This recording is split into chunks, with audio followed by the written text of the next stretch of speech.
Hello and welcome back to, oh God, what are you watching? I'm back with my friend Alyssa. We talked about Another Happy Day recently, and now we will be talking about Happiness by Todd Solondz. Yes, I great. still have my DVD right here. I know, I was like, I should have grabbed mine, but I'm lazy and it's up there. A setup, like one on each shoulder. Yes. Well, I have bought that movie so many times and I've lost it because I've either like let someone borrow it or my dog Volta ate it. And like, I've had to buy it so much. And it's like, I feel bad because there's only like a limited, I feel like, amount of them out there because they don't even have a Blu-ray release, which is. No, I was lazy last night and I was like, before I like break out the DVD, let me see if it's like streaming anywhere that I like already have an account. It's nowhere. No, yeah, that's why like anytime I've like tried to recommend it to people, it's like it's kind of difficult to find, like unless you like rip it off the internet somewhere, or buy a used copy somewhere, because like I think new copies are like around like 80 to 100 something dollars or something. Like you can't find them, so just go on eBay or anything and look on eBay. They have a bunch on there. I've had to buy it from there before. I think I bought one from Blockbuster Video a long time ago, like in like the used section. So I got mine from Book Off, which if you're not a New York City resident, is the best used movie store in the world. Yes. And I'm sure honestly, if anyone is watching this and is like really has not seen it and feels like deeply compelled to watch it, shoot one of us a message. I'm sure one of us will upload our DVD and send you a link. Like if somebody's like, I've watched this podcast and feel so strongly that I want to watch this movie, by all means, we'll help you watch it. Yes, and I will be very excited and worried if you listen to this and want to watch it. So, but like that was kind of the intrigue when I first saw it. Like I was in high school and I was like looking up, my high school, my fucked up movies, and like I came across, yes, exactly. I would see a fucked up movie and then I would go on the IMDb message boards, and there were certain movies where there were like ongoing discussion threads of like, have you seen a movie more disturbing than this? Like, what is it? And I would seek out these films. Yeah, absolutely. Very normal person. Yeah, same. That's why I'm like, we're very similar. And I like remember like running into Requiem for a Dream and like Irreversible and stuff. And then like this came up and I was like, this doesn't look like it would be fucked up. It's like I thought it was like when I first saw it, like an animated film because of the cover. And I was like, that's weird. And then I was like, oh no, this is just like a weird family drama. It doesn't seem like it's fucked up. And then I, saw it and I was like, oh, okay. And like right away, like it jumps in and you're like, oh wow, yes, fuck shit is happening. So this is the thing. It is about a family, which it's focused on three sisters, each having their own kind of story and trickling off of that, and then their parents.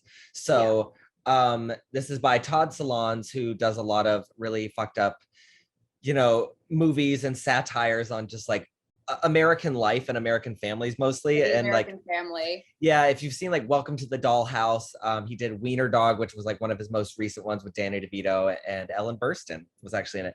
And there's a sequel to this kind of called Life During Wartime or Life After. It's like Life During Wartime, which I still haven't watched, but I know it exists. Yeah, I watched it like years ago. I need to revisit it. I remember it's probably my least favorite of all of his I've seen, but I do want to go back and see if I enjoy it a little bit more now. And they have some of the same characters from Happiness in it, which is interesting.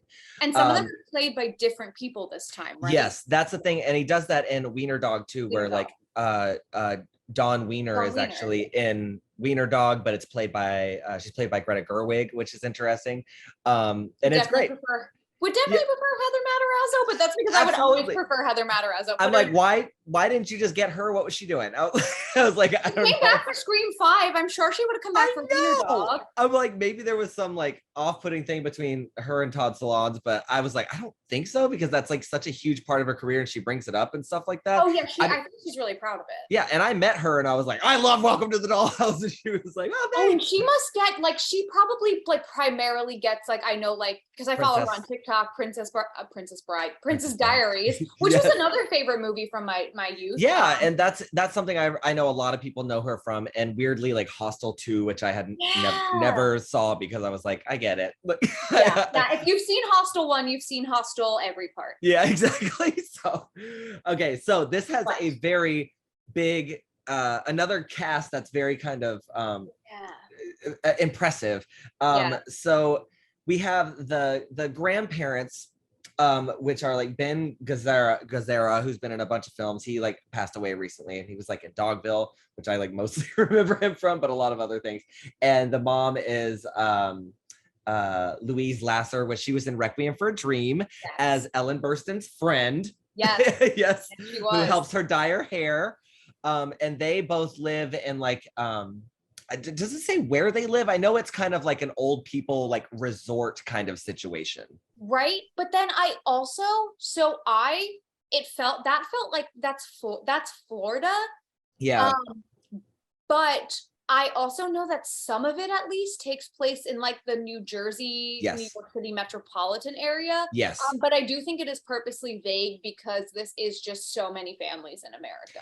Yes. And it, like you kind of get with the color scheme that it's like, you know, kind of like Miami, Florida situation. Something I was actually going to bring up really quick this is the first time I've noticed this watching this movie. I've seen this movie many times. There is a subgenre of dark comedies from the late 90s, early 2000s that have like fucked up subject matter that are some of my favorite films, and they are pastel nightmares. They are pastel, light, happy color palettes, so deceptive, like because happiness, but I'm a cheerleader, I would argue Yes. like that. Yeah. And the movie Secretary, when she is in like her family's home, all of those scenes, and which like Secretary also deals with somebody dealing with like mental health issues and like all kinds of fucked up sex stuff. Highly recommend. But yeah, so like the pastel nightmare genre is what I'm gonna call it. And it's a bit that is very strange because I totally see that. And it's kind of like this weird like nausea inducing kind of like scheme that's like very like bright and happy, but like there's also like just kind of this darkness that's happening around, and that's what's kind of interesting about them too, is because they're in that, but then each of these characters is fucked up. But with the two older people, you find out that the dad is kind of done with the marriage at this point in his life, even though they're like, you know, they're up there in age, and like all of a sudden it's just like, I'm not in love with you anymore, to his wife, who loses it, and she's like really upset, immediately tells the children, and they're like, what? Except she literally says, why couldn't you have done this 20 years ago? Now I have to get another fucking facelift. Yes. And it's like such a great moment. Yeah. And it's so, and he's just, you kind of see that he's just like fully empty. Like he's just like, I don't have anything going on. I'm not happy. I don't know what's gonna make me happy. Yeah. Spoiler alert, no one in the movie is happy. No, except the final moment, which we'll get to, but where someone finally maybe achieves happiness in a very goal, very like simplistic way, and it's nausea inducing as well. So this is it's a weird film to kind of follow, because each family member kind of has their own storyline going off on their own, where certain moments kind of connect, where like every now and again the characters will meet up with each other, or they'll have a character that they have similar in their lives that does a crossover. But we'll say, like, you know, how does it start? It starts with a date. Explain the lovely, you know, date that happens right when it begins. Bam, we're at this dinner. Movie opens on a date in a restaurant, which is like such a normal film opening. And it is the sister who I would argue we follow the most, and who the family, she's like the youngest sister, and the family's like worried about her because she's still single. She's always jumping around between jobs. She's the one who's the most upfront about not always being happy. Well, I mean, certainly the oldest sister pretends everything is really good. Yeah. But so this character, this younger sister, her name is Joy, which of course it is, played by Jane Addams, who I'm just absolutely in love with as an actress because of this film. I think she is so fantastic. Yeah. Is on a date with somebody she's gone out with a few times, and it's played by John Lovitz. He's also here. Yeah. And he is just this like goofy, like, he's not unattractive. Like, you know what John Lovitz looks like. He's pathetic, the character. He's an average looking, like, sad dude. Like, he probably lives in his mom's basement. Like, you really kind of get right off the bat. And she's breaking up with him, basically. Like, she doesn't want to see him anymore. And then he's like, he's crying in the restaurant. And then he is like, well, I do have a gift for you. and he pulls out this gift, and it is an ashtray with her name Joy engraved on it. And she actually gets really touched and excited by it. She was like, oh my, it's like, it's a vintage collector's item. There's only so many in the world. And she was like, oh wow, wait, like this really touches me. And he was like, yeah, I sent out for it after our first date. Like, it's so batshit.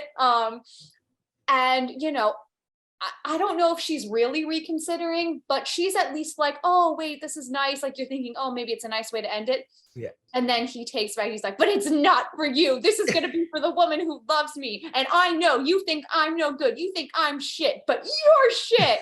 And he's just berating her, this pathetic man, in the middle of a restaurant. Rips her apart. And yeah, it's weird because he just takes it and it's done, because you expect her.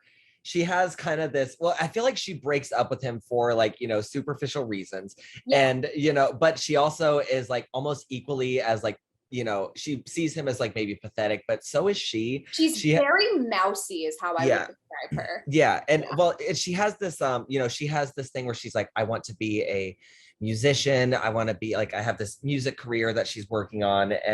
But, you know, and later on we hear her like singing, and it's nothing to write home about. She's also, and she's just like simply not brave enough to go for it. It's not even like, oh, she's financially like not privileged enough to like her parents help her. I think it said that she lives with her parents. Yeah, she lives in their house. Yeah. In their retirement home, basically. And you know, it's kind of like she has been like the coddled one, and she's just still like, she doesn't really go for anything in her life. Like, yeah, like they're both pretty pathetic individuals in their own way. Yeah, and she works at an office job, and that's where she met the John Lovitz character. Yes, and they used to work together. And sorry. No, I always forget, which maybe this is what you're going to say.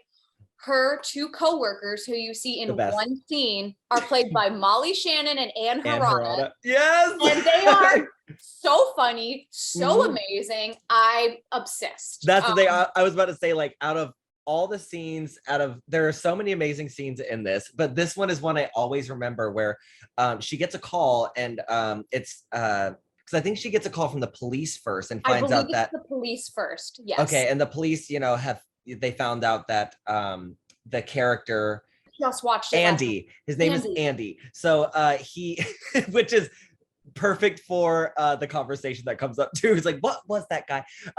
So like he ends up killing himself. Yes. And the like police shortly after their breakup, so that's what happens. Clearly, there was kind of a downward slope for this poor Andy guy, and this was kind of the last nail in the coffin.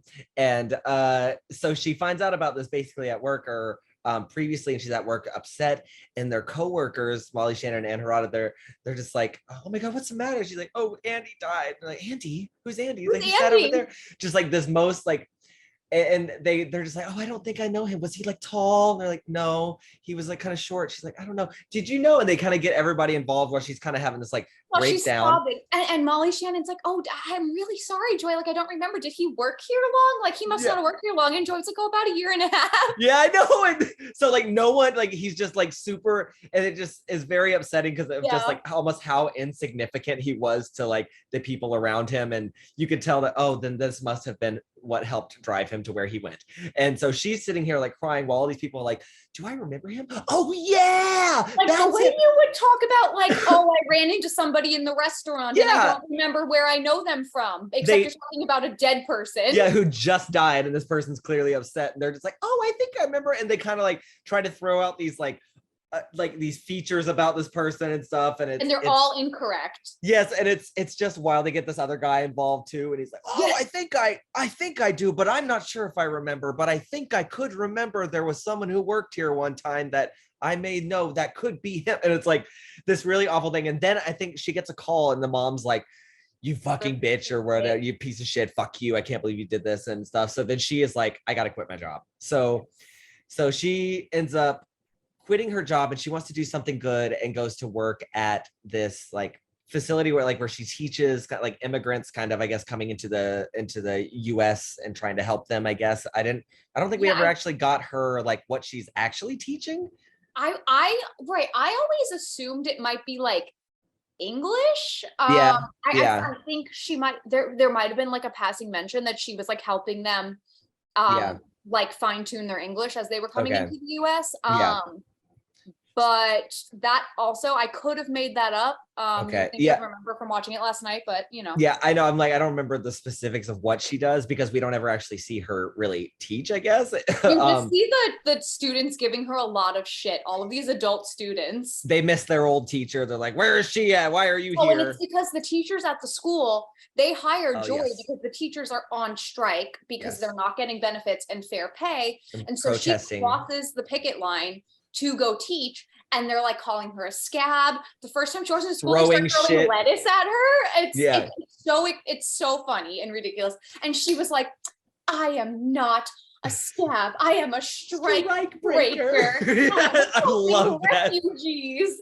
And then she walks in and thinks they're going to be like excited to see her, and they're like booing her. Yeah. Like there's actually this beautiful juxtaposition. She goes from like scab, scab, scab, and she's like, and it's like she gets through the door and she's like, no, like and she sees that like other teachers that haven't like striked either, or like they're new hires as well, and they're like, yeah, you're like, we're doing the right thing by being in here helping them. And also like total white savior bullshit. Yes, of course. And she walks into the classroom like, yes, I am a strike breaker. And then the students start chanting their old teacher's name because they want their old teacher back. Then they end up getting hushed by one of the students who's like this older Russian man named Vlad. And they eventually kind of meet up outside of school. But before we continue their storyline, we'll go to one of the other sisters, which I would say the easiest would, well, let's go to Bill and Trish. Trish, who is played by Cynthia Stevenson, who I love. She was in Dead Like Me. She played Ellen Muth's mother in that. And she's brilliant in that as well. If you've never seen that show, she's fucking incredible. I love that show. Yes, and she's just kind of playing a similar character, just like very uptight, but tries to be loving. This one, she's definitely more, she tries to be loving, but has more conservative values, and those come out in weird ways. But we get presented to this like perfect loving family, and like and Joy is visiting them. Like that's how we get introduced. Like Joy is at their breakfast table visiting them, and the older sister's like, Joy doesn't have it all like me. I'm worried about her. It's like, you're introduced to like, well, I have it all. I have a husband, kids, a dog, a house. I mean, what else could you want? And like you think like, oh, she's living the perfect life. And what's also great is that it's like underscored by this music that feels very much like Leave It to Beaver, like Happy Go Lucky. It's like beep, and it's just like, hi honey, welcome home. Like they are laying it on for you. And her husband, Bill, he is a therapist. And by Dylan Baker, one of my all-time favorite actors because of the performance he gives in this film. Yes, it's amazing, and definitely I would say the most disturbing aspect of the film. Yeah, I will say, without saying things that will get it removed from YouTube, if children being harmed by adults, if you all get my drift, that is going to be discussed. That is an overarching theme. If that's not for you, you can stop. Todd Solondz in general. That is it is an absolute just warning. Like really fucked up shit happening to people. So just kind of every aspect, as far as you can expect it to go, it goes there. So I absolutely love his films. I think he does a fantastic job. But it's like not responsible to say I recommend them to people. It's like it's very divisive, and it is a very, very specific kind of satire. And if you watch it with a group of people, you will definitely see a divide, which has definitely happened with us. With we had other people watching it with us, and it was divided with me and us sitting there like absolute fucking psychos. Like, isn't this the best movie? And people and like everyone and them traumatized, horrified with you. Yeah, just like very like disgusted, because it is a disgusting story and it is a disgusting mess, but it is presented so in a way to me though. Yeah, I used to watch it in high school, like legitimately would put it on and go, well, some fucked up shit happened in my family tonight, but at least we're not these people. Exactly. Yes. This to myself, like a 16-year-old me. Yes, perfect. Oh no. So I know, I was like, at least my parents aren't Bill and Trish. And it's so they have Bill and Trish have 3 kids, yes. 2 boys and a girl. And like the girl we don't get to see much, which I almost forgot she was in it until I looked up like cast and I was like, Chloe. I was like, okay, she's so like she's like the baby, right? The baby, yeah. And then Timmy is like the older kid who's like he's 12, I think.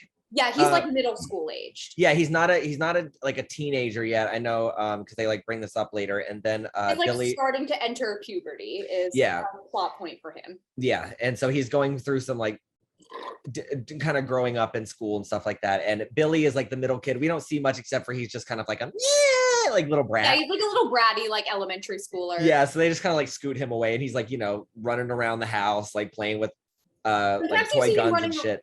Sometimes you see him running around with the dog. There's a shot of the dog just like blasting upstairs, and I'm like, the dog is great. He becomes a character at the end. There are dogs in both films. Oh yeah, exactly. That's a plus. Yes. So we have this family. Bill is a therapist, and you find out that he has been having these dreams, and you see a dream of him like going on a rampage, shooting everyone in the park, and you're like, this guy is fucked up. What is going on? And they don't tell you right away. Well, they do. It's just like a little after that they see him like, what is he struggling with? What is this? He goes to a convenience store, picks up some magazines. One of them happens to be like a sort of like Tiger Beat kids magazine, like a teen magazine. I don't even know if they have those anymore, but I remember them when I was all like, about with those. Like I loved it when I was like Hanson when I was like a kid, and it was like, what's Justin Timberlake's favorite pasta? Yeah, exactly. Just like so this grown man's picking one up, and you're like, oh, he's gonna bring one to his kid. Nope, he goes in the back of his car while still like in the parking lot of this place and just starts masturbating to this kitty magazine, and you're like, oh, okay. This is where this is going. Okay, so this guy is all kinds of fucked up. And so then he like worst character in the film for sure. Yes, absolutely. And you see him return home, and that's when like Leave the Beaver, like, hi honey, welcome home. Like blah, the blah, theme blah. comes on like right after you've been shown this. Yes, and it's hilarious because you're like you see like just how dark this person is entering this like loving, happy-go-lucky family, like his wife Trish is also extremely like self-righteous about like how perfect her family is. Like she has no problem saying that, and like straight up like talk shit about her younger sister Joy. So you don't feel that bad for Trish. Yeah, and it's the one thing she brings up constantly where she's like, well, I have this, I won it. I won like this kind of like old-fashioned idea of what it means to be successful in America, is have like the loving family and blah blah blah. And like she brings it up so much as like the one thing she has, but then she realizes like when she goes to like lunch with her other sister Helen, which is Laura Flynn Boyle, yes, of who's Twin brilliant. Peaks. Yes, I love her. That she's probably, I would have to say, my favorite character in this whole thing because of just every line that she has, I think is genius, and everything that the way she says it is incredible. But she meets up with Helen at one point, and Helen is a more successful writer who writes about trauma that like outside of her own, like writes about like child rape and all this other like these like terrible like traumatic things that she's never actually been through. Yeah. So she's like profiting off of all this like other people's like trauma, and like unbeknownst to everyone else that her sister's husband is doing this. Yes. For real. Yeah. So they like meet up and have this like bonding sister moment, but they have a sort of like envy of each other somewhat, where like she's like, oh, like Trish is like, well, I kind of wish I could have been like you, and maybe I'll write a book. And then Trish is just like, or Helen's very condescending, but like in a passive aggressive way, I guess, like be like, you should write the book. That'd be so sweet. That'd be so nice. Yes. Oh, how cute. Look at you trying to be a writer. And then like Trish is immediately like, okay. But so going back to Bill and Trish, they have their kids. Timmy's learning some new things at school, and hears about like one of his friends and like who's like 11, 12, whatever, is like bragging about having a big penis at school. And it's like, and you have this like father-son moment where it's supposed to be like, hey dad, what growing up's hard and stuff, but then they start talking about very, very intimate intimate, like tricky subject matter, especially for a child. And the dad is knowing that he is a clear pedophile, is having these discussions with his child about like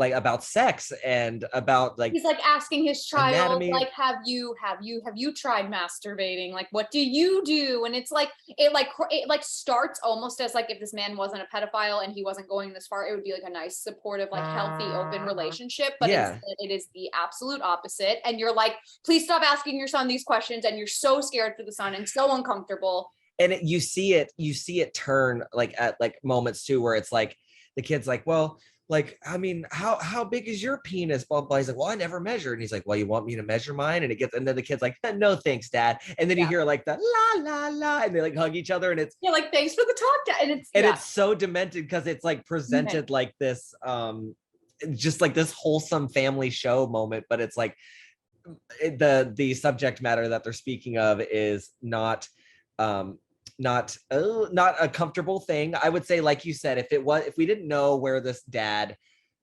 was and like who he was already, it would make maybe a little bit more sense, except for the last like tag at the end of him like, well, would you like me to measure it? And it's like and then so like the son asking uncomfortable questions about sex, because kids do that. It's like you take that and that's like that's normal and like uncomfortable, but it's normal and it's good for parents to be honest about it.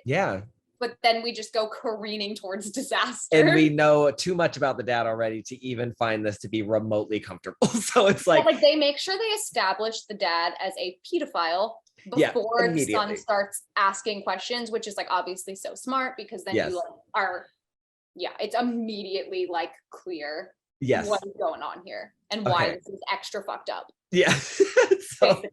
So we'll come back to them. And then we'll introduce Helen a little bit better. Because they jump around, so it's hard to like, it's like I have to tell you part of this character's timeline, pause, go back, part of the next character's timeline, because they do all fit together in some way.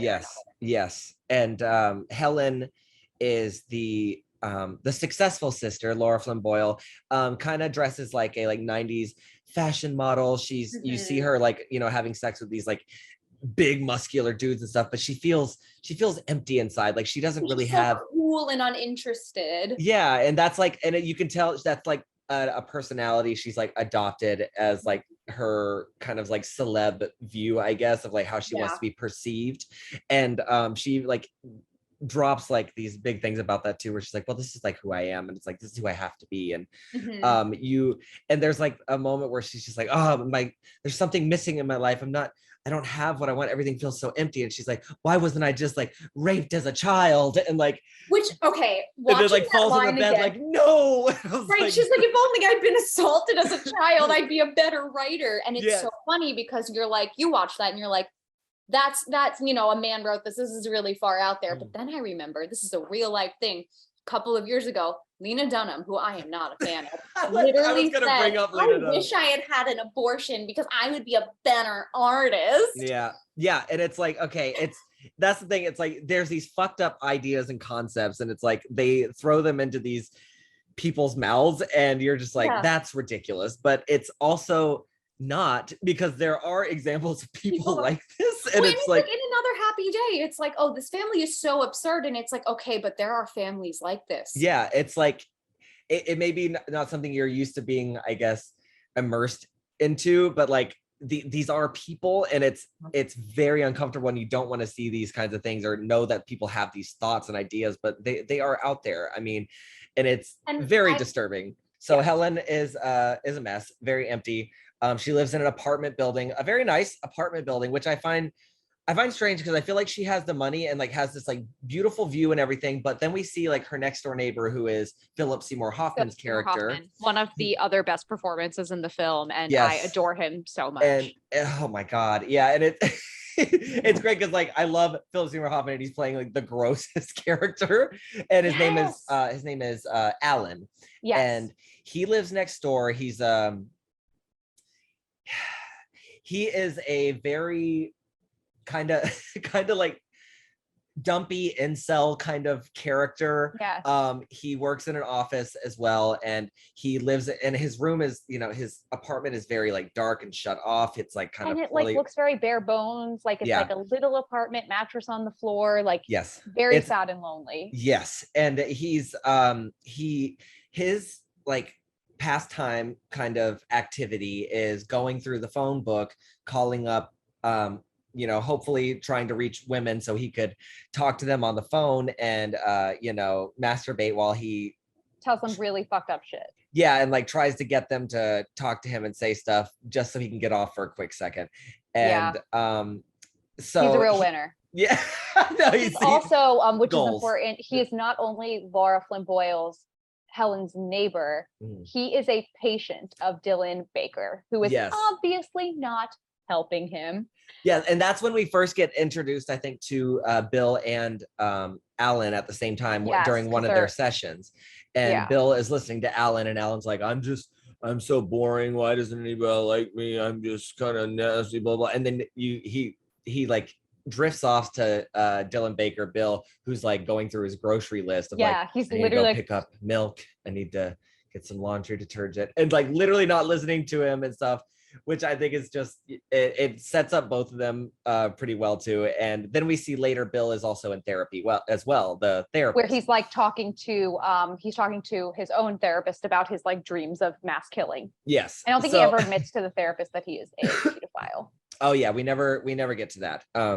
So Helen and Alan live next door. Alan has this huge crush on Helen, but has never said anything. He always just kind of like, tries to get up the courage to say something and wants to so badly because he has a huge like crush on her, and like a very kind of like violent crush because he's like tried to like call her up and say some nasty, horrible things, which he does at one point. He finally gets through to her, and like you do get this kind of sense when he's calling at random that he's hoping one day to like reach her and like maybe have the courage to say that shit to her. Yeah. Yep. And and then he ends up, saying really nasty things to her, and she star 6'9" because she finally gets a little bit of excitement in her life.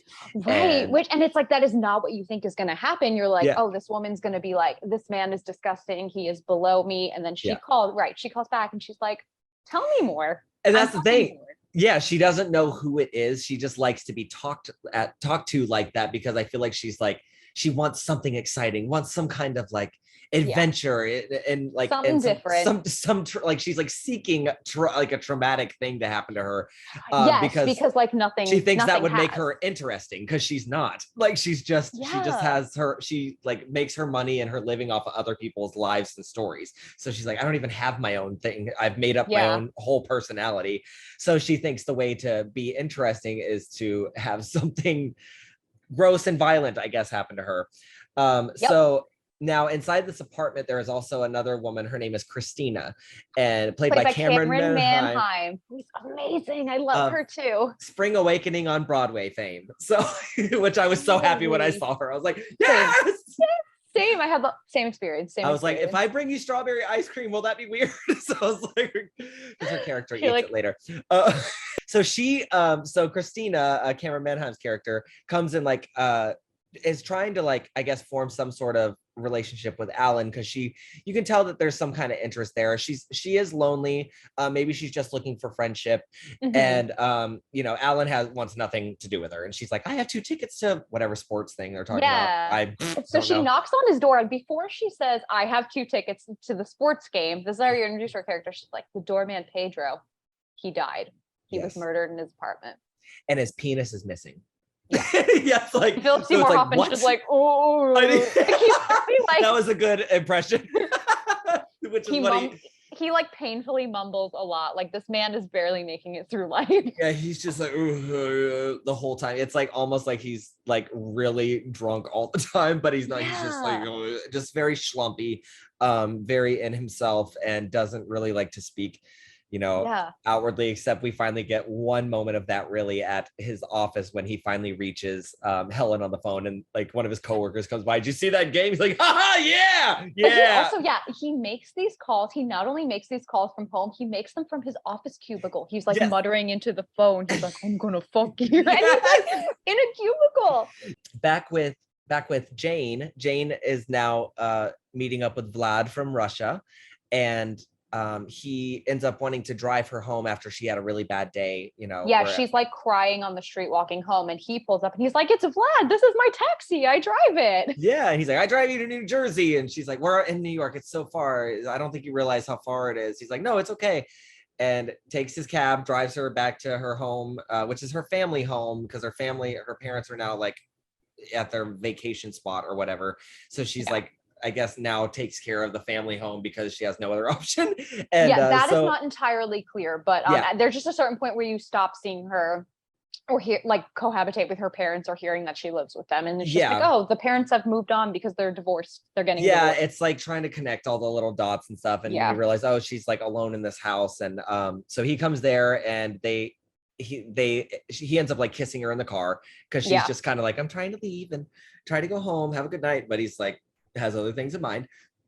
Comes inside and she like she plays him a song, right? Yeah, because he's like, oh, you play a song, or he plays her a song. Oh, that's what it is. Yeah, because he's like, your guitar, I play. Yeah, and then he sings "You Light Up My Life," and he's so into it. You light up my life. It's brilliant, and she's like, you know, enamored, like actually like suddenly does it for her, and she's like, I am into this. I'm falling in love with this Russian man, and he plays with guitar. My student. Yeah, it's so, you know, bohemian of me, and it's like, it's so interesting. And you know, they hook up, and then he's like basically like ready to go. So before all this too, you find out that he used to be a professional thief and like steals shit, and like he just like drops it off like, yeah, this is how it is and stuff. And she's like, oh, okay.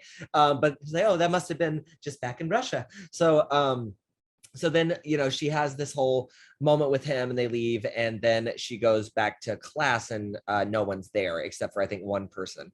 And so she's kind of, it like literally goes from, it's like, oh, she's finally had this like she's happy now, and she's feeling so good about herself, and then she walks in and it's deflated, sad. So this is the worst part of the movie for sure. So they're like Johnny and Timmy is the other kid. Timmy and Johnny are on a baseball team together, and they're friends, and you see them playing baseball in the park, and you see this like rom-com moment where Dylan Baker is like watching Johnny Grosso play lovingly. Johnny Grosso is like 12, Dylan Baker is the father. And then later they're like out for like pizza or whatever after the game, and Dylan Baker is talking to Johnny Grosso's dad, and Johnny Grosso's dad's like, I'm pretty sure my son's gay. He doesn't even say it that nicely. Yeah. And he's like, I'm worried about it. And he was like, do you think I should like get him a professional? And at first you're like, oh God, is he talking about conversion therapy? And then he goes, you know, like a hooker.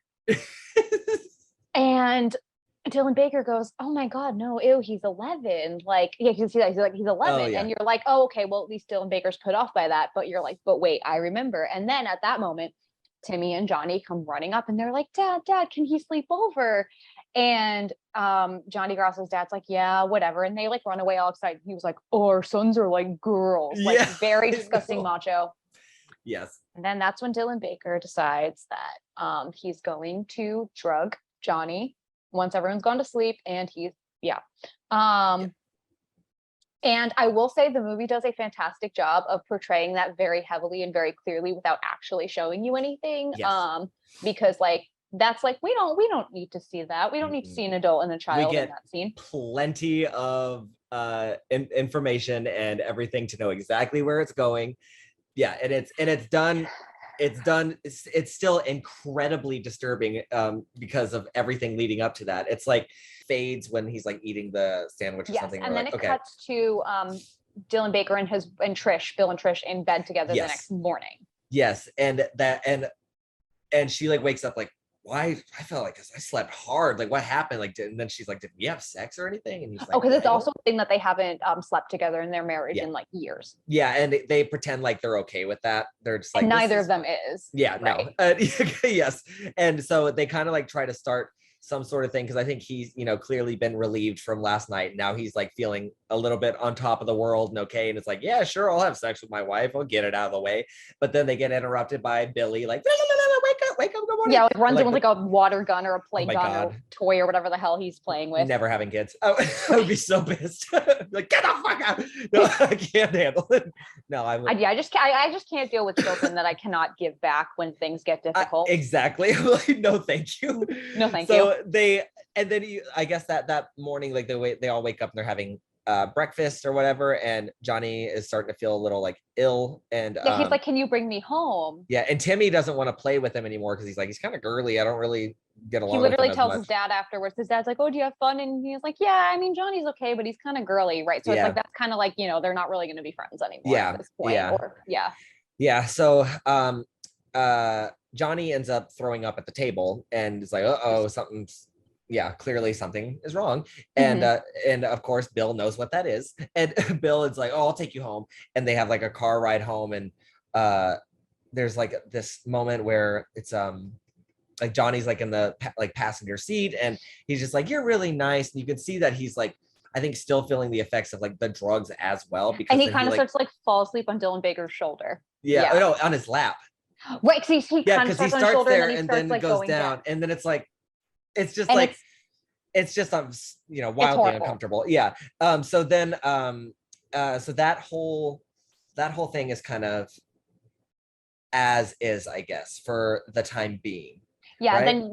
Because then it's like, then you start to hear like trickling in that like, oh, Johnny's been out of school for a couple of days, he's still sick, and then Trisha's like, well, I hope you kids don't get what he has. And it's like, and he hasn't been in school, and then you find out like one of the kids, Timmy, ends up talking about the teacher being like, she's so strung out, she's on crack or something. She's like, everybody knows that. And the mom's like, well, I think if you do drugs around kids or something, you should, I forgot what it is, you go to hell or like go to jail. Like, what a terrible person. Like, if this is true, how can they let her around kids at the school if she has a drug problem?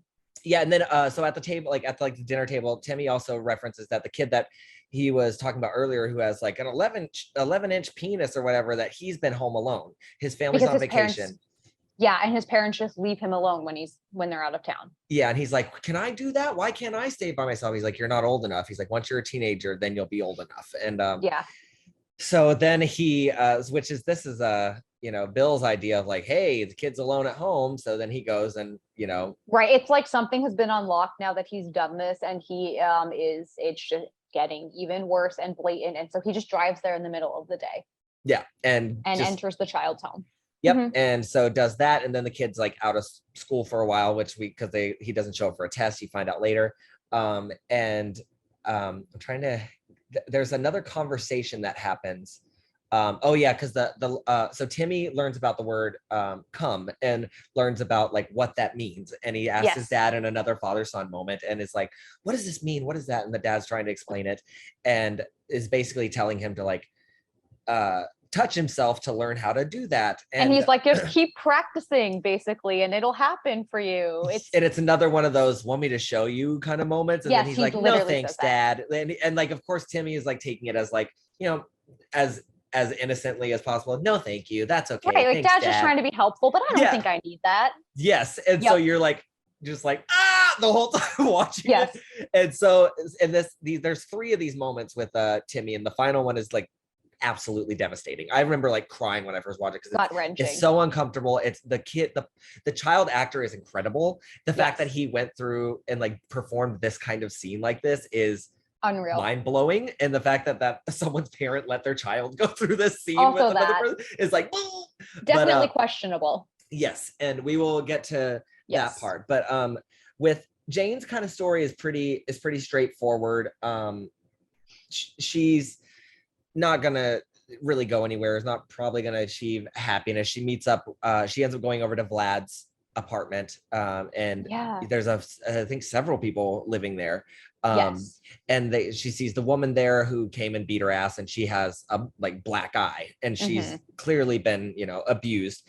And Jane, I guess, is dropping what is Jane? She brings flowers. Yes. Okay. To, I guess, apologize to her, knowing clearly that she's a homewrecker. So because Jane is horrified. She had no idea this guy was married. Yeah, she was completely thrown off, and she feels bad, and she's so she goes there and realizes this, and then of course Vlad's like, oh no, that's not my wife, and just doesn't really explain more. And then he's like, I need to borrow like what, $500 or some shit like that. I forgot what it was. He's like, I need $500. And she's like, oh. And then like the wife or girlfriend, whoever it is like clearly upset and also is like, we need the money. And Jane, of course, feels bad. And she's like trying to be good and do good stuff. Yeah. So he's like, we take you to ATM, you get money and like give us money. And he brings her to the ATM. It's so ridiculous. But even before that, she's like, well, if I give you this, can I take my TV and my guitar back? Because he stole her TV and guitar. And she's like, you know what? Yeah, I'll do that for you. Like as if he was like, gifting her these things that he stole.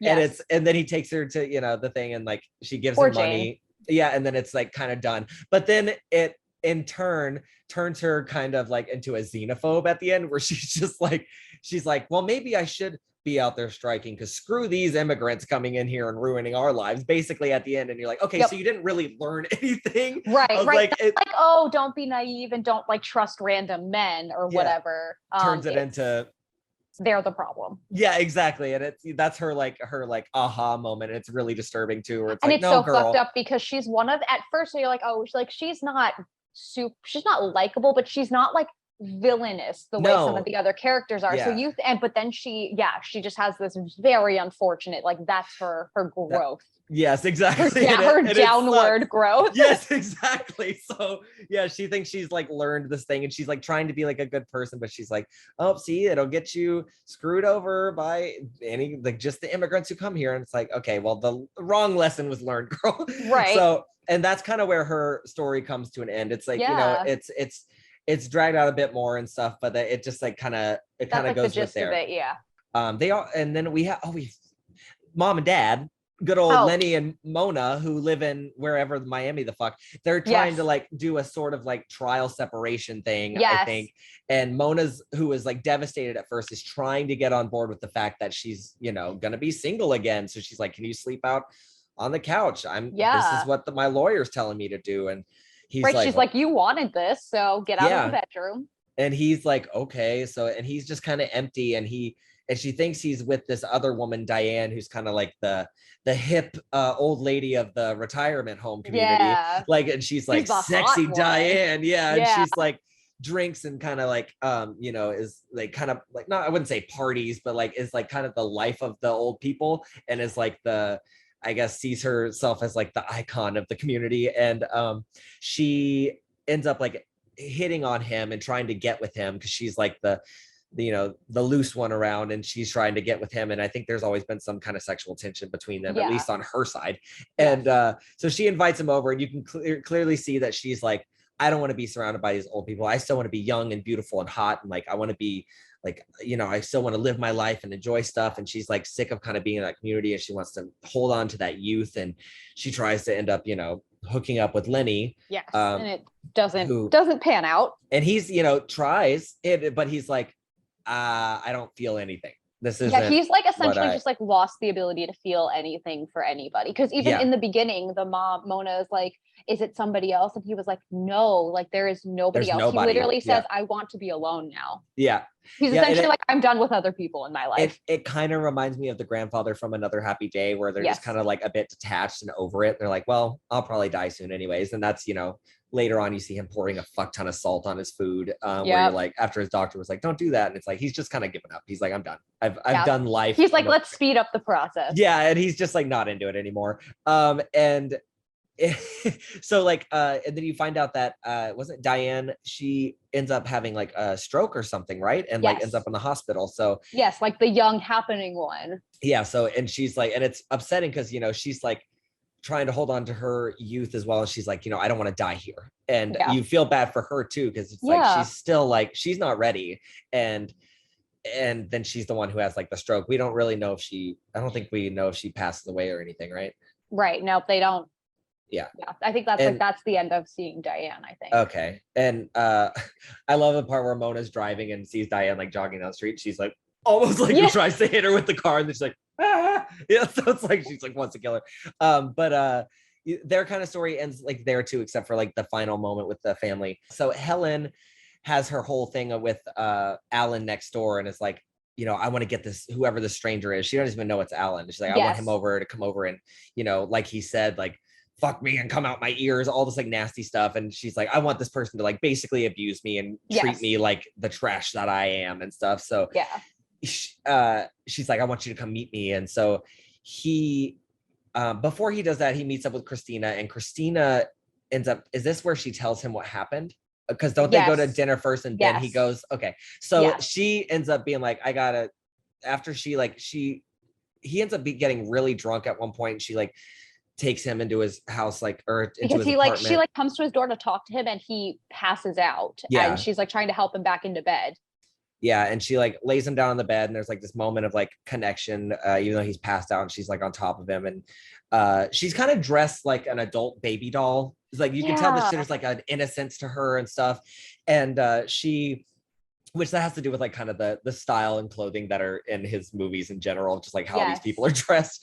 And he, so she ends up like coming back, and he apologizes to her, and she apologizes, and then she's like, is going to tell him the story, and they go to a bar and like dance with each other, and it's really sweet. Yeah, it's very sweet. And you know, he's not interested in her really, but you can see there's like some kind of weird thing that they somewhat fit with each other in a weird offbeat kind of fucking way. And they end up at a diner where Christina's like, so about Pedro the doorman, this is what actually happened, and if you want to let people know about that story. Let the folks at home know. Okay.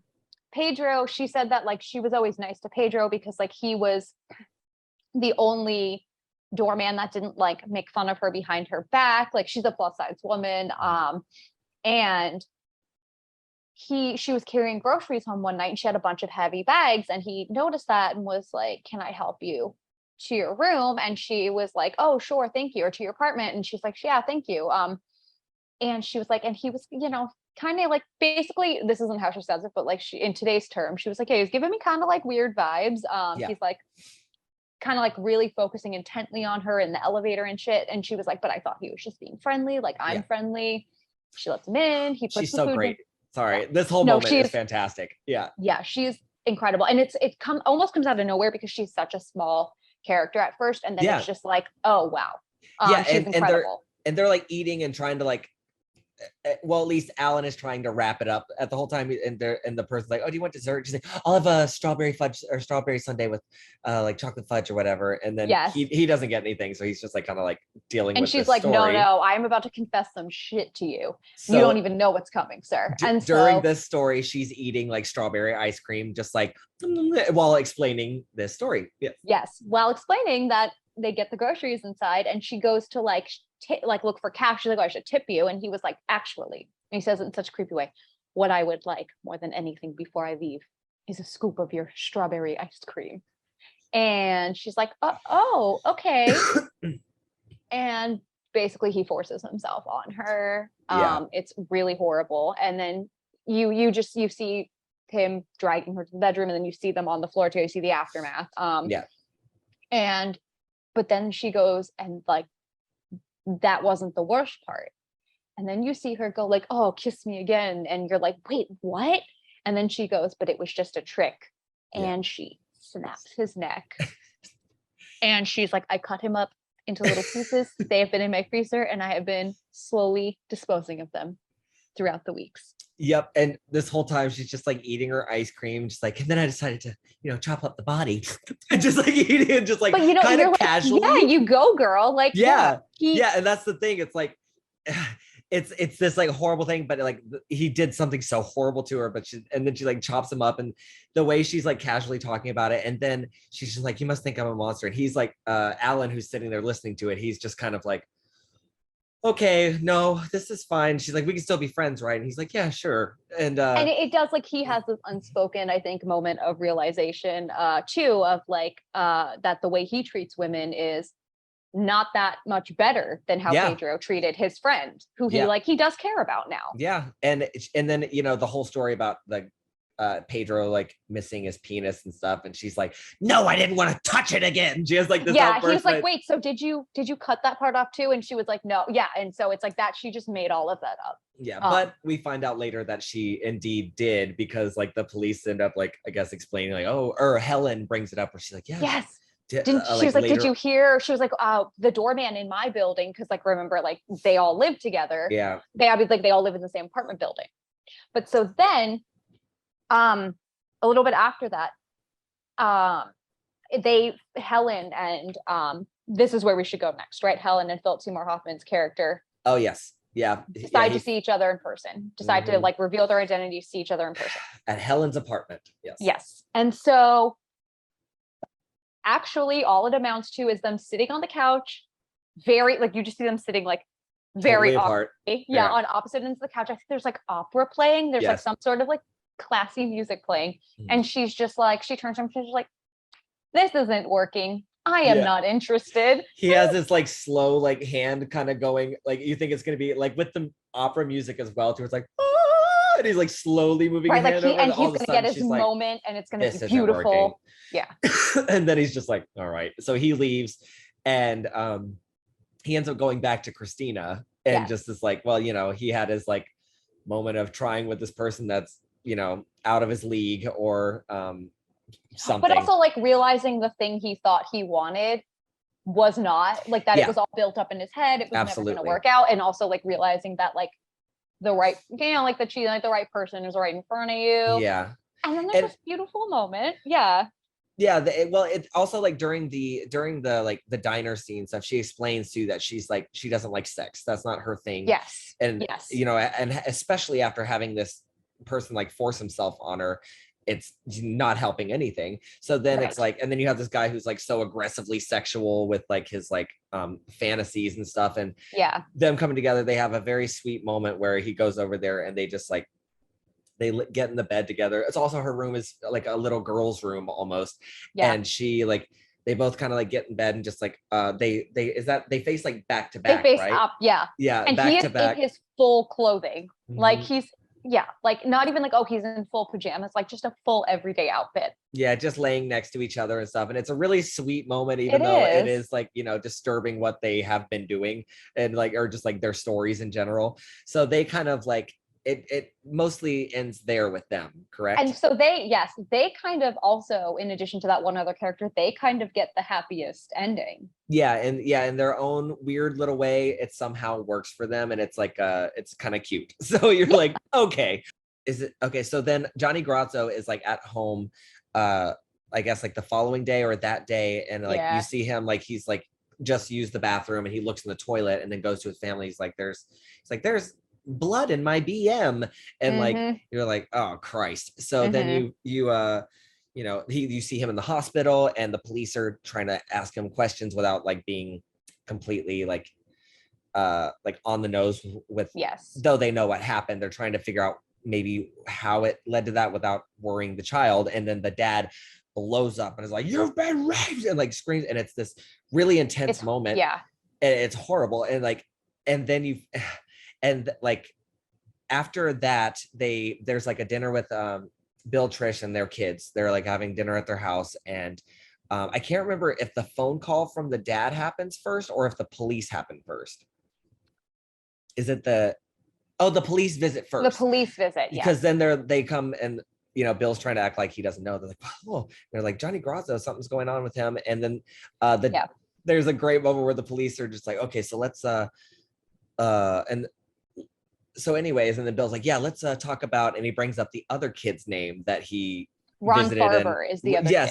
Ron Farber. He's like, so what happened to Ron Farber? And they're like, no, we're talking about Johnny Grazzo. And he's like, oh, Johnny Grazzo. Yeah, that's what I meant. And it's like, oh, okay. So now if we hear if something's, exactly. So now if we hear if anything happened to fucking Ron. The police don't know that anything's wrong with Ron. Also, presumably because Ron's parents are still out of town, so there's nobody checking. And Ron hasn't showed up at school, so it's like no one knows really what's going on. But then word starts getting around at school that you know, at Timmy's dad is a rapist, and which I'm wondering why he didn't get arrested sooner. Immediately. Yeah, I was curious because like we still get a call from Johnny's dad calls at one point, and like you know Bill answers like, hey, he's like, hey, and then he's just like, and he hangs up and he's just like, oh yeah, all right, cool, sounds good. And it's just like, okay, so clearly. And then because like the call's happening like in the next room from his family, so he's like pretending that it's just a regular phone call. Yeah, and this is the kind of the downfall of Bill and their perfect family. And then outside someone spray paints a serial rapist lives here or something. Yeah. And on the wall, and the family sees it, the mom and the 3 kids as they're like getting ready for school and stuff. And then once it's figured out what happens like with Bill, which the night before he has his last talk with Timmy, and Timmy knows everything that's been going on, or at least speculation at school, and Timmy's clearly very upset and has this one last talk with Bill because Bill's about to go to jail. And Timmy, he asked him what he was like, what did you do with my friends, basically? And he, Bill very honestly and frankly says what he did.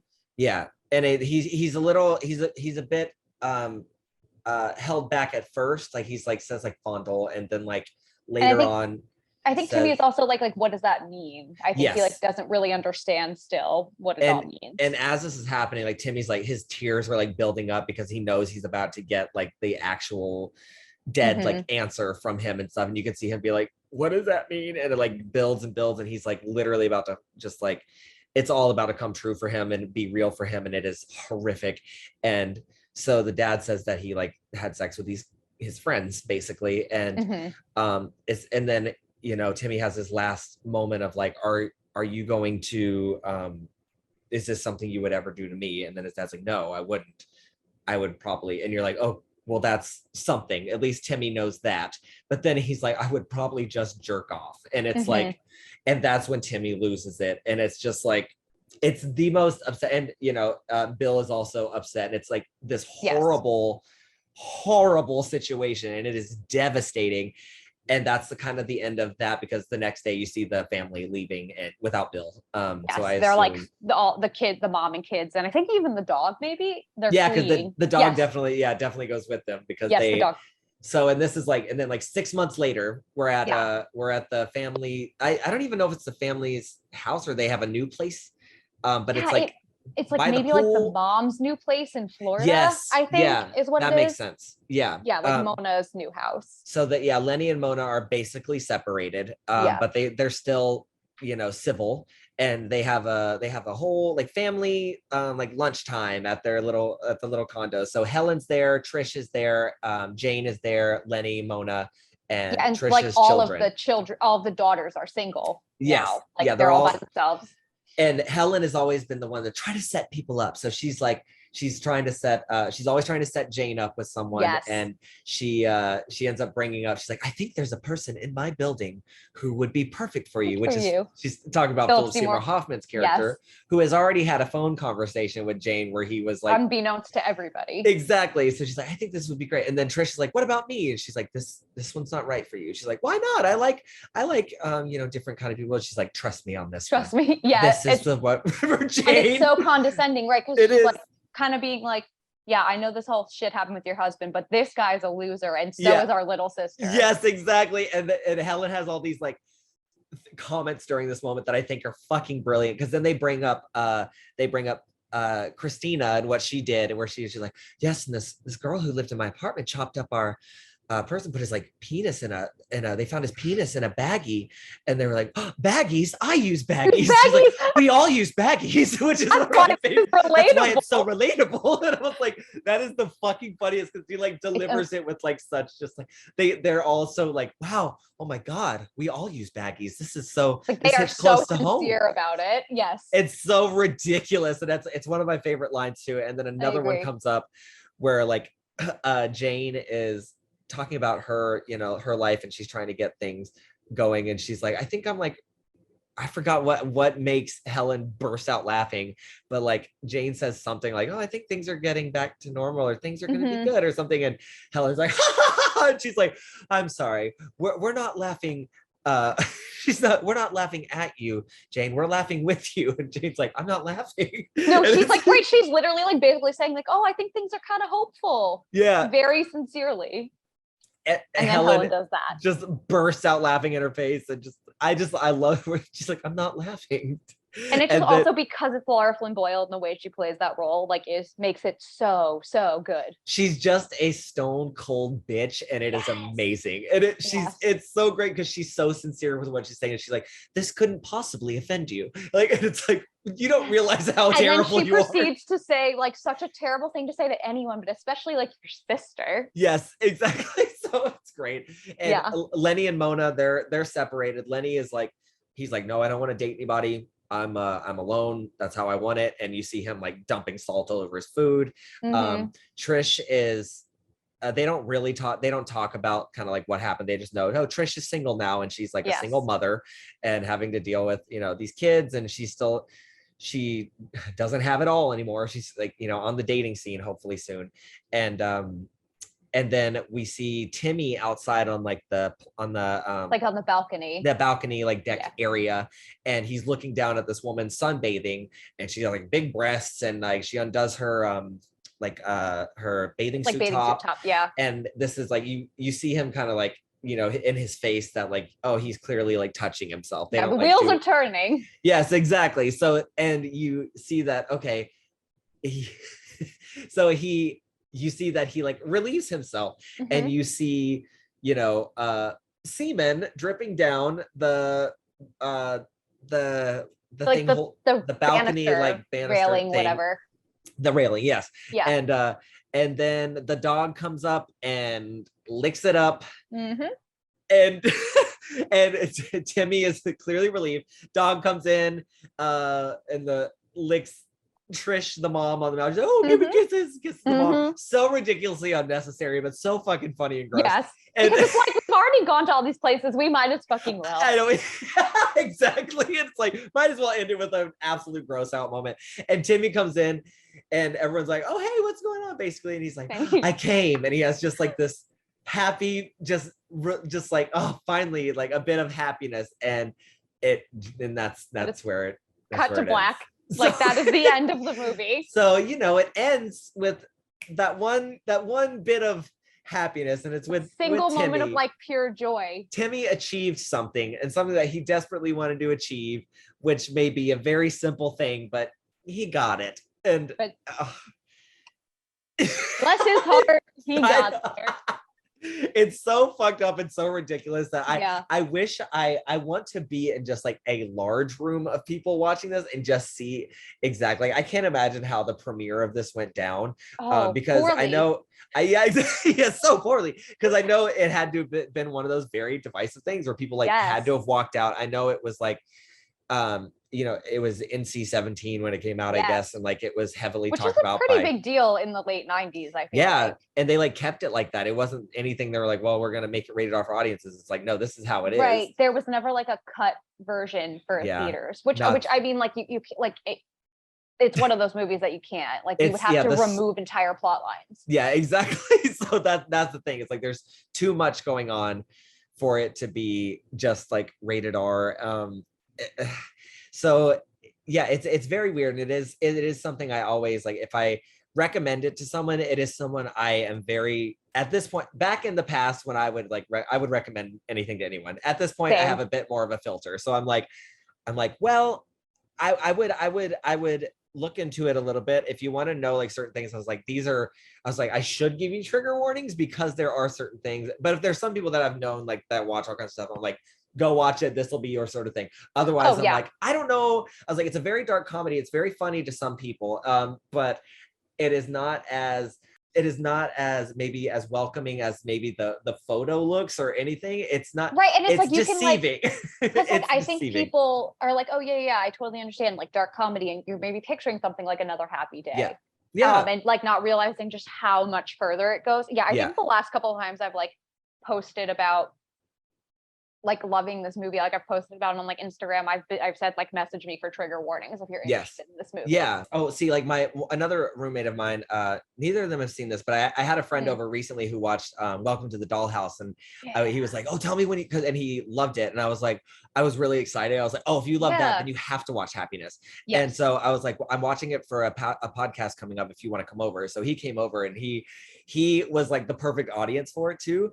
That's fantastic. And he was like sitting there like cringing, but also like, oh my God, this is so fucking terrible. And I was like, I know, right? And he was like, at the end, he would like just like burst out laughing out of like very like uncomfortable. Yes. And it was just so funny, and it was fun watching it with him. And I was like, this could go either way, but I was like, if he enjoyed Welcome to Dollhouse, I feel like he'll understand the humor with this. And then my roommate hates going into things like dramas or like horrors or anything, knowing what's going on. She literally reads like the Wikipedia stuff before watching certain things because she does not like to be surprised like that. So she was like, she's like, y'all are gonna watch this. I was like, on paper, it does not sound like a comedy. I was like, it is very hard to explain how this is funny. And you just might not think it's funny when you watch it because it is very heavy and there's very heavy things happening. But the way it's presented and the characters make it satirical in a way that I think is so outrageous that it somehow works on a comedic level, but it's like it toes the line. So even just now talking about this, and like I passionately love this movie, but I'm like, I don't think I'm selling this at all. I'm like, people are watching this like, what the fuck? It's and I don't know how to be like, I promise that if you are the audience, like it will be beneficial to you. Yes, exactly. So it's like so hard, and it doesn't hold back on these people. It's like these people are fucking messes, and it's worse. Like it's Another Happy Day times, like just like it, but just almost like from rotten.com. Like, do you remember that? Like it's like Another Happy Day through the rotten.com like filter, I guess. It's fucked up, and it's not easy. I watched it with my mom and stepdad recently because they like fucked, I know, but they that's right, you've said that. They love fucked up shit. I'm part of the issue for that. They like horror movies that are like also fucked up, but like terrible horror movies that I can't even watch anymore. And some stuff where I'm like, I can't even stomach anymore. But I was like, this is a very different kind of fucked up. I was like, I'm curious to see how y'all react. And they loved it. And so I was like, but the whole time they were like, that was fucked up. I was like, I told you. You're like, you don't know what you were expecting. She's like, it was funny, but my God. Like my stepdad the whole time was like, oh Christ. But it's like that you think you're prepared, but somehow not fully prepared. Exactly. Like you don't expect it to go where it's gonna go because there are certain things in it that you just haven't seen in film before. Yeah. And especially like it's the moments between the dad and the son, I think like particularly are just the most disturbing content because how he is as a person, like the character, and this poor kid is just like so naive and just trying to learn from his dad as like a father-son, and it is perceived in different ways from each of them, and it's very uncomfortable. So what I also think is very specifically about that character, what is very interesting is, unlike something like Another Happy Day where every character you can like understand why they are the way they are and they have like good and bad, Dylan Baker's character is never presented as a good person. It is, you feel disgusted by him at all times. Yeah. And at the same time, he himself is very earnest about it.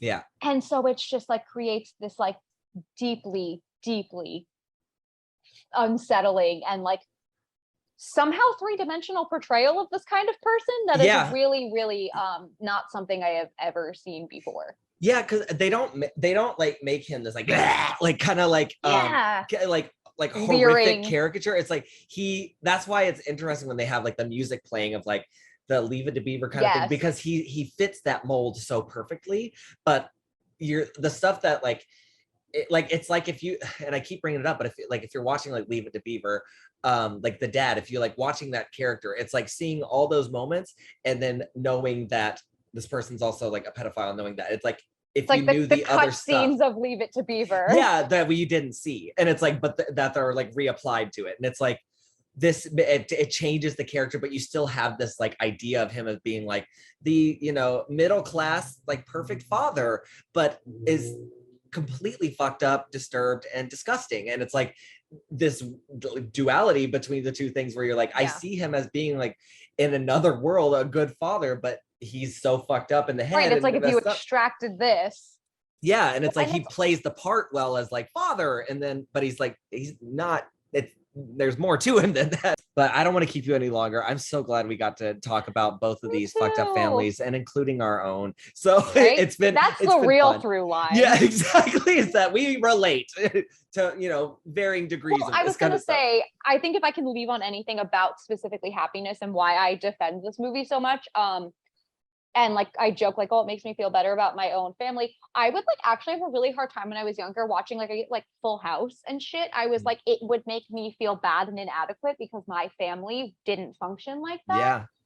And so I do think that people, maybe not kids in this situation, but like teens and people who are, especially when you are a teenager, you're in college and you're starting to realize and grapple with how fucked up or different your family is, you're starting to see more like of other families.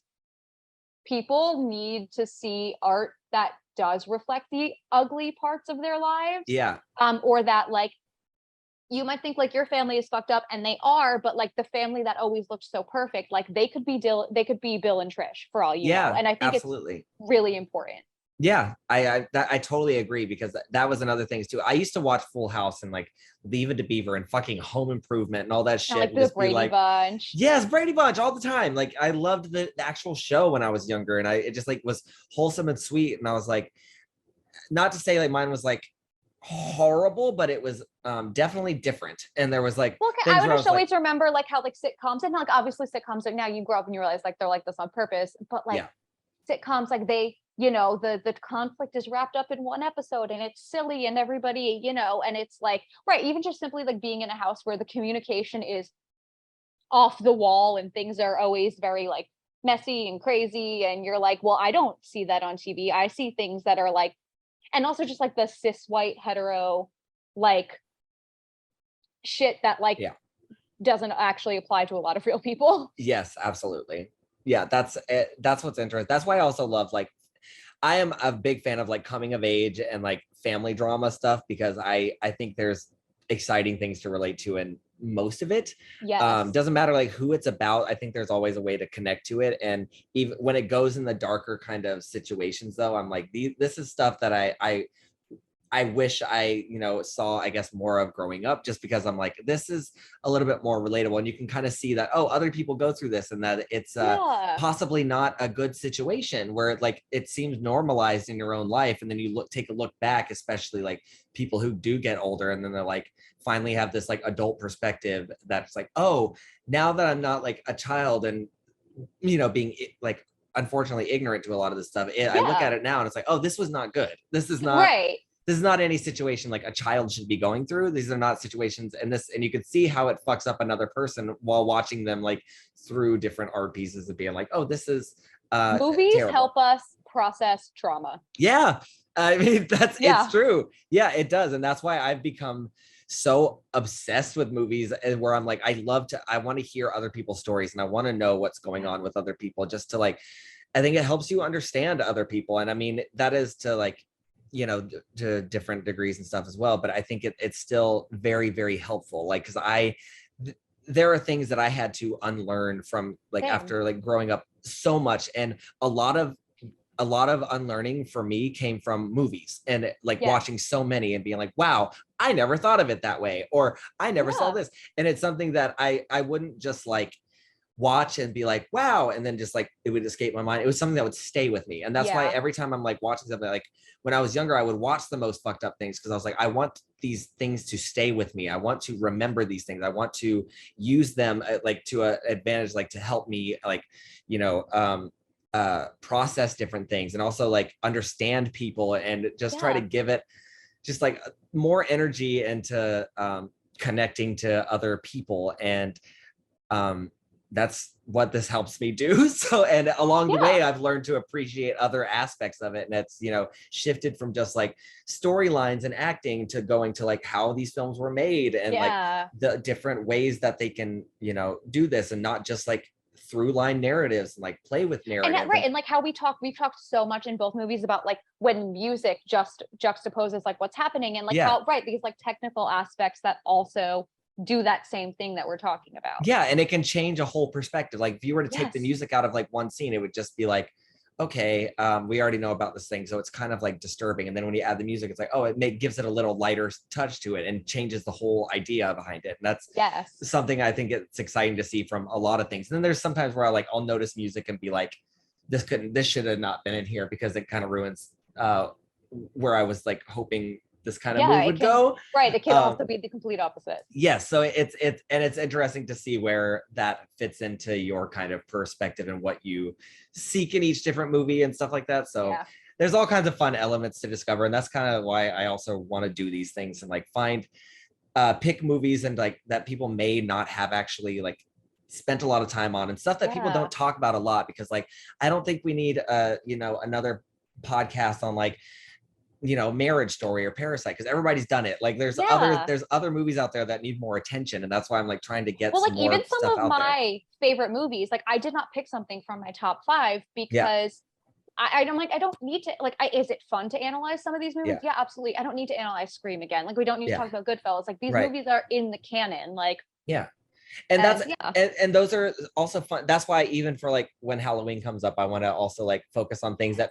people probably don't talk too much about, like Halloween 5 and Jason Takes Manhattan. People try to get me to stop talking about Jason Takes Manhattan. You don't need to hang around those people, because I'm always like, yes, let's do it. Yes. Yeah. Thank you so much. And thank you for spending so much fucking time with me during your day today. So literally, but same, like, thank you so much. All right. Well, I will see y'all next month. Yeah. Crazy. All right. Well, go have fun. I love you so much. I will talk to you later. And thank you so much for doing this. Of course. Thank you.